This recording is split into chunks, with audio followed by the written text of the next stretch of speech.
was around that time that I just recently gotten married, and we were confronted with a health episode, and my wife became somewhat sick, and she was diagnosed with multiple sclerosis.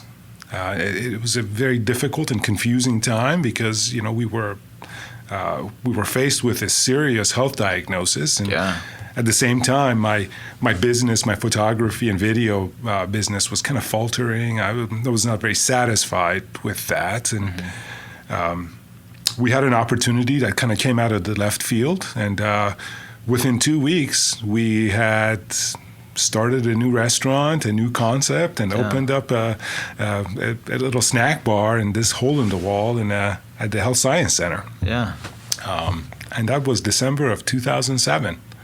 So it's been a great journey. Yeah. How'd you meet your wife?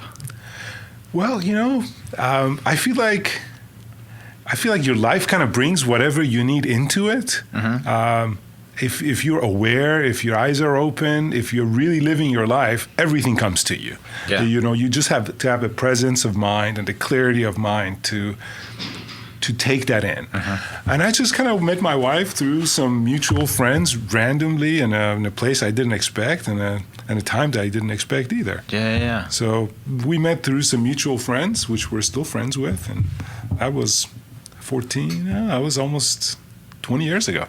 Yeah. So when your wife gets diagnosed and they say, and you're asking for answers, right? What do we do? How can we help? Like, what is there anything that we can do? Does someone just suggest diet is one of the easiest things you can start? Well, there was we're knocking on doors, trying to get answers, trying to figure out what happened. Why is my wife has MS? Why?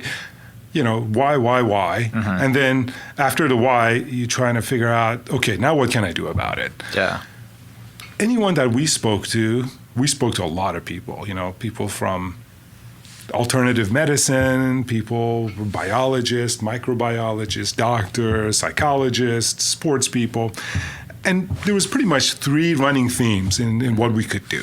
Everybody said, okay, you can live a stress-free life. Just reduce stress. Don't stress about anything.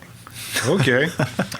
They said, you got to be really active. You got to exercise every single day. You just keep those muscles moving. Keep those nerves firing. Okay, that's kind of difficult too because sometimes you're just not set up. And then the third piece of advice we got was like, okay, you've got to eat a really healthy, clean diet. And after we kind of evaluated, the one thing we could definitely do right off the bat was start eating a healthy diet. And we just started to just devour all this information about healthy eating, healthy lifestyle, different food combinations. We started to seek out like superfoods and try to see what we can do to have an optimal diet physically. Yeah. And we made some changes, and my wife kind of got her health back. And that was the kind of the process that we started that kind of got us back on track. Yeah. So when an opportunity came to open up, when there was an opportunity to open this little cafe, we were already on that path. We had already been exploring superfoods and food combinations, anti-inflammatory foods. So within 2 weeks, we launched Health Nut Cafe.